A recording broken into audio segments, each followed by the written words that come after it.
Hello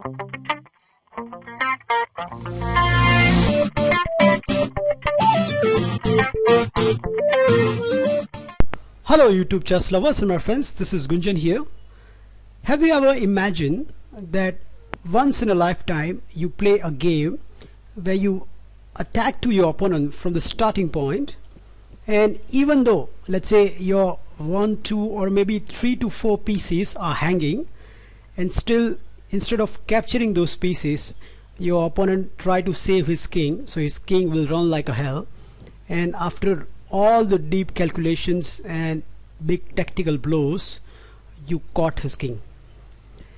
I think that kind of feeling will give you a satisfaction which no other chess game can give you, and that is exactly our part of discussion today, because I'm going to show you a game which is one of my own favorite game of attacking chess, and I must tell you that this game put great impact on me. In fact, from this game I learned exactly what you mean by real chess.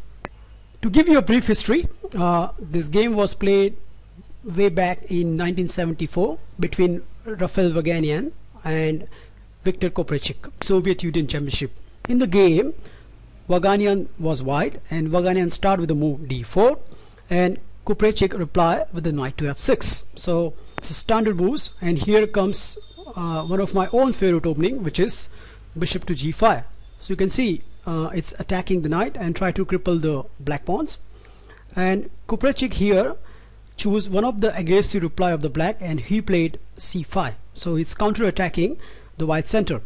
And of course Vaganian played d5, so grabbing the space, and here comes a very logical move by Kupreichik, which is queen to b6. Now you can see, because white has moved his bishop in early stages, it's very logical for black to attack on the b2 square, which is the weakest spot right now in the white camp. But here comes a big surprise to the Kupreichik, because here the first time a gambit occurs, which in fact the name has been given Vaganian Gambit, and Vaganian played this amazing move, which is knight to c3, so completely gambiting the pawn. And at first sight it doesn't look like white has any compensation, and Kupreichik, of course, when he was facing this gambit first time, he decided to test the white idea by capturing the pawn. And now you can see the white knight is hanging, so the only logical reply here for the white is bishop to d2, and from here onwards now you will see every single move of the white will attack the black, and we will see a great fireworks. So the first thing you can notice is black cannot play a very random moves. For example, if black can play g6, white can immediately play this rook to b1, so attacking the queen. Queen has only one place to go, so after queen to a3, knight to b5, you can see this knight is not only attacking the queen, but it's also eyeing the c7 square. And the thing is, the queen cannot go to the critical square a5, because the white bishop has been eyeing on that square, so white at least will be an exchange up. So that's why it's very important at this point that black has to retrieve his queen, and Kupreichik play queen to b6, and here comes the whole idea of gambiting the pawn.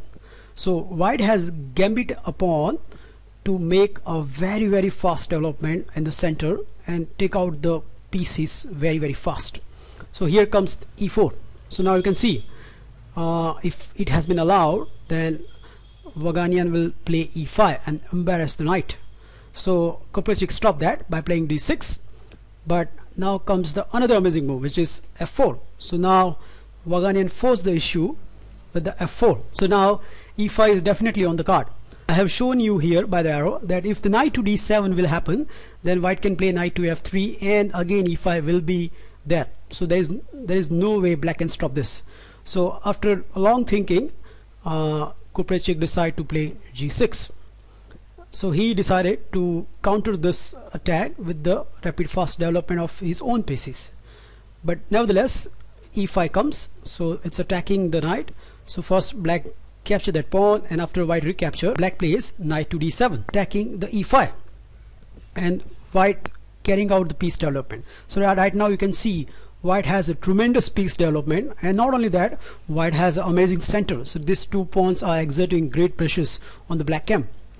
Here Kupreichik decided to play bishop to g7, so now he's attacking the e5 square, and here the bombarding starts. So white start with the move rook to b1. So now it's attacking the queen. Now you can see queen cannot go to the a5 square, then otherwise it has to face the discovery. Or if the queen goes to c7, then he has to face this move, which is d6. So now you can see it's attacking the pawn, attacking the queen, and if black take the pawn, then he has to face this move. Knight is not only attacking the queen, but it's also attacking the critical d6 square, which comes with a check, and black king will be misplaced. So of course at this point queen has only one square, which is queen has to go back to d8, and that was exactly played in the game. And here the fireworks start with the move e6. So you can see right now the pawn is attacking the to knight and the f7 square. So black decided to first capture this one of the pawn, but here he has to face an amazing move over here, which is knight to g5. And now you can see this knight, if it has been allowed, then it will go to the e6 and it will fork the queen and the bishop. So black somehow has to respond to this, and in the game black played knight to f6. So it's very logical. The bishop is now protecting the pawn.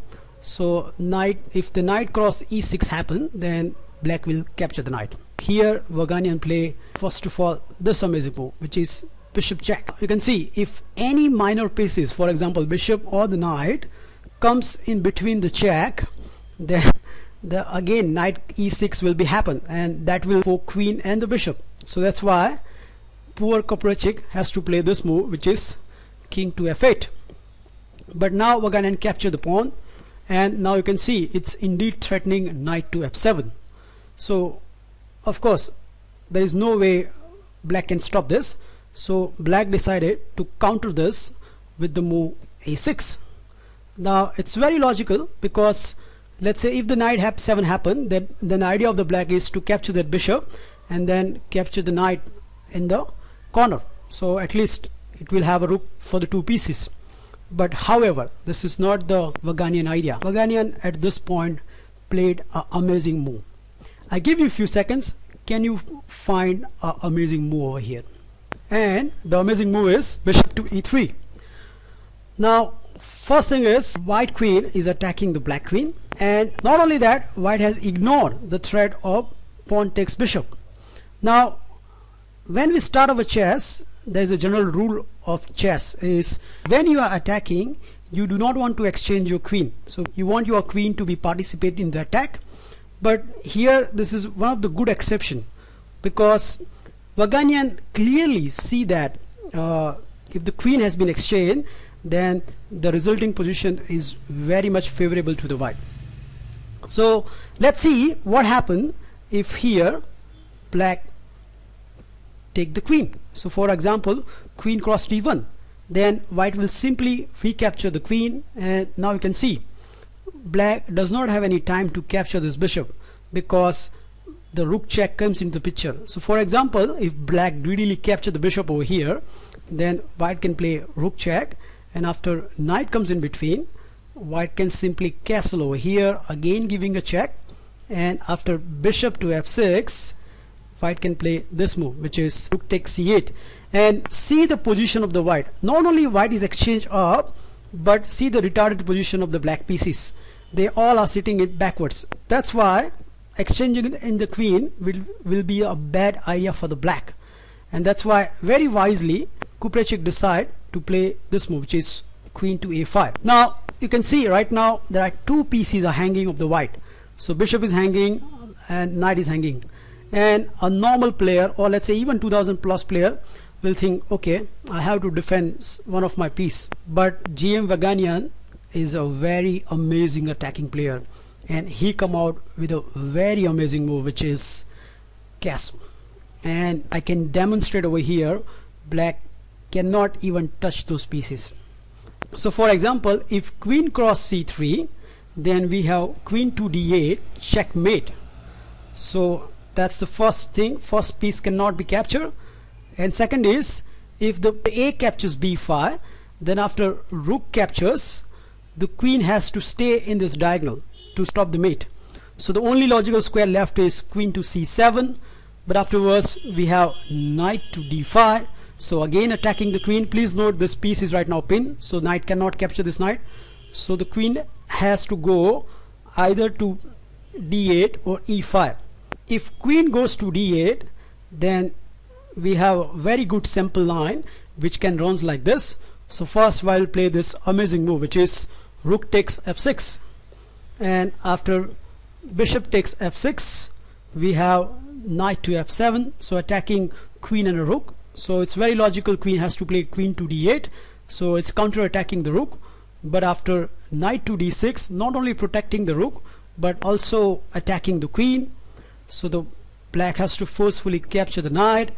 And after bishop to h6 check, bishop to g7, queen to f3 check, king to g8, and knight to f6 check, it's forking the king and a queen, so black has to capture this knight. And after queen takes f6, you can see the mate is threatened on g7, and the amazing part is black cannot defend. You can see all the squares, queen has not allowed to gain access on the squares. See the wonderful position of the white. That will happen if queen to d8 has been played. The most logical square looks like queen to e5, but here again white can play this move, which is bishop to c5, and it's a time for the group photo.